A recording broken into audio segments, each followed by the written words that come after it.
It was good. I think guys just getting some rest yesterday and then coming in today for practice to get ready. So passed.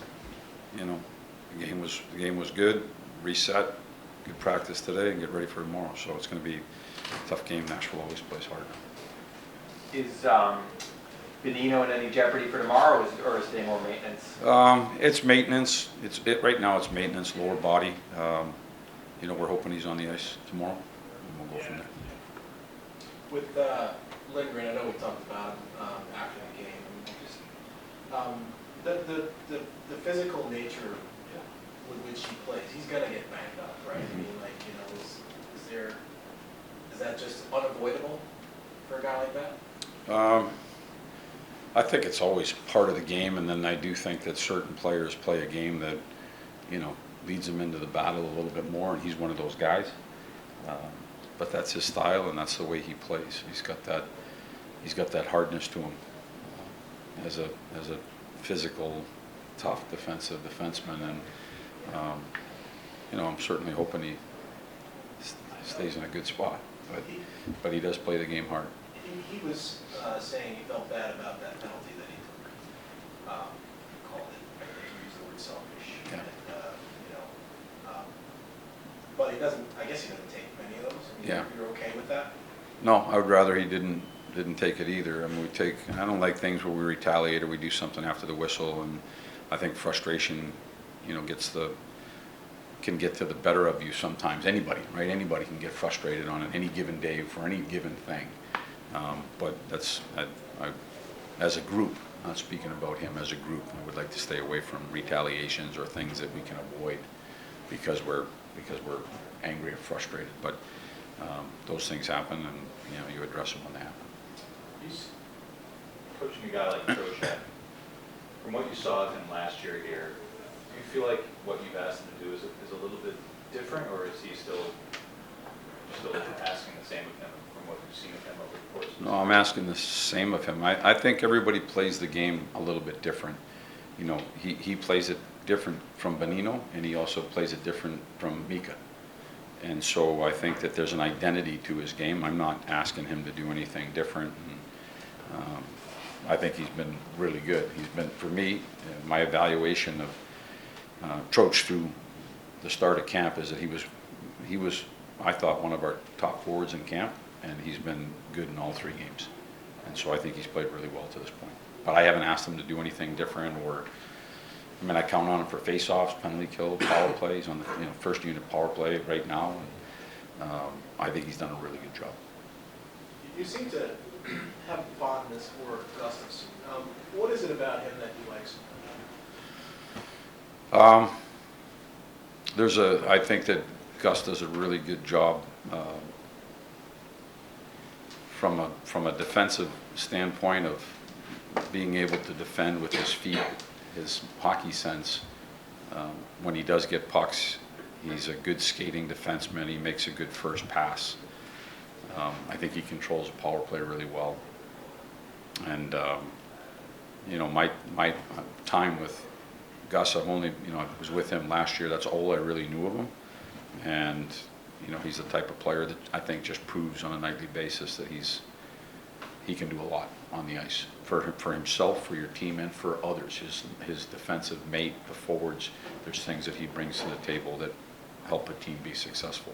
Yeah, and with the power play, he wasn't on that second unit at the beginning, but it seems now that you're using it more and more. I think we're going to work through things, and so, you know, guys coming in and off. I think that at some point players are right on top of their game, and then sometimes they're finding it, and we'll move guys in and out if we see things based on 5-on-5 play, or somebody does get an opportunity on the power play.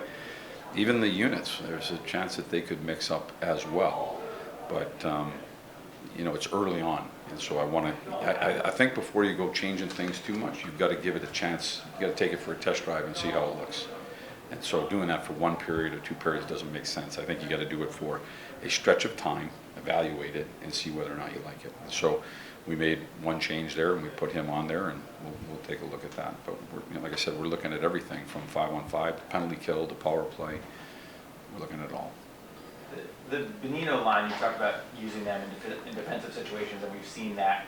The the Hedel line, is that one that you put together specifically with in mind that you wanted to get them out there in a lot of offensive situations?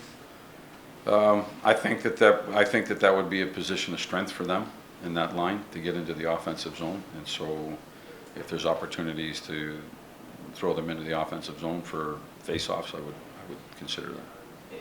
Hedel, most of the time we've seen him here, a younger player, a lot of times is in the bottom six.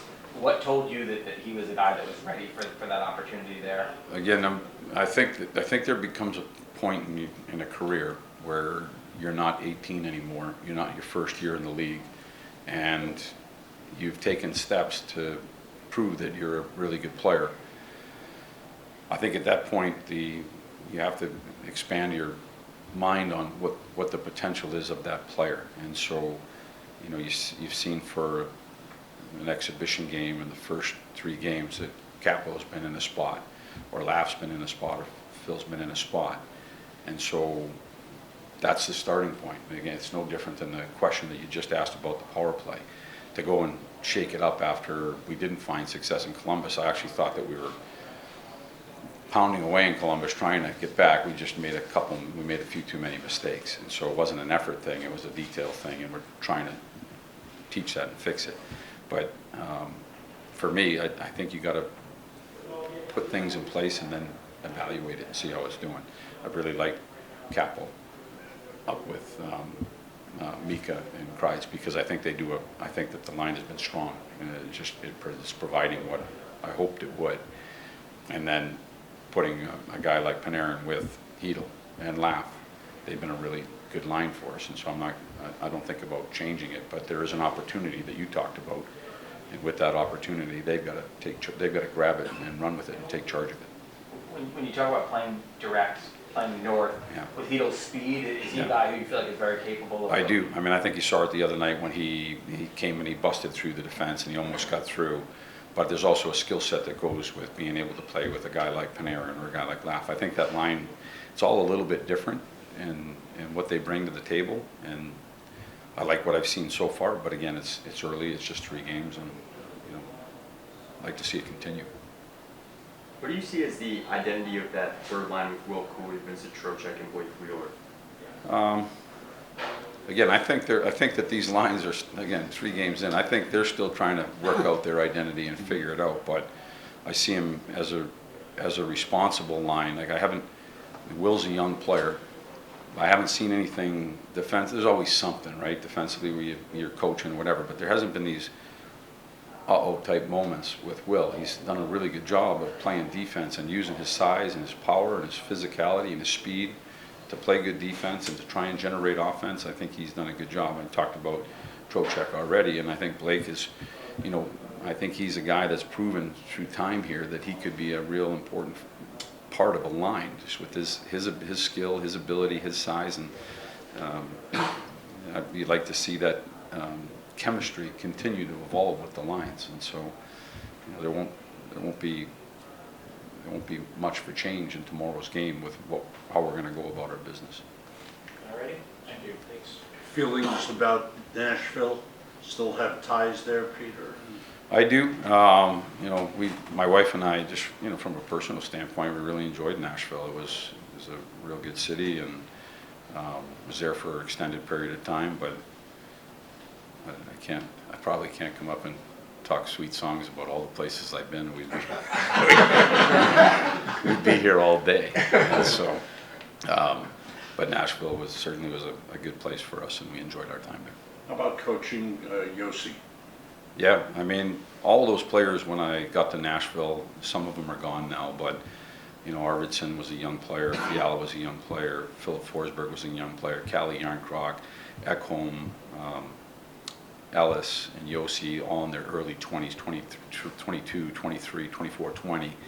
That was a really young team that kind of built itself. Roman was somebody that you could see early on. He was just a real good talent on the ice, and eventually became captain of the team just based on his leadership. So, he's been a really good player for Nashville. All right, thank you. Thank you, guys. Thank you.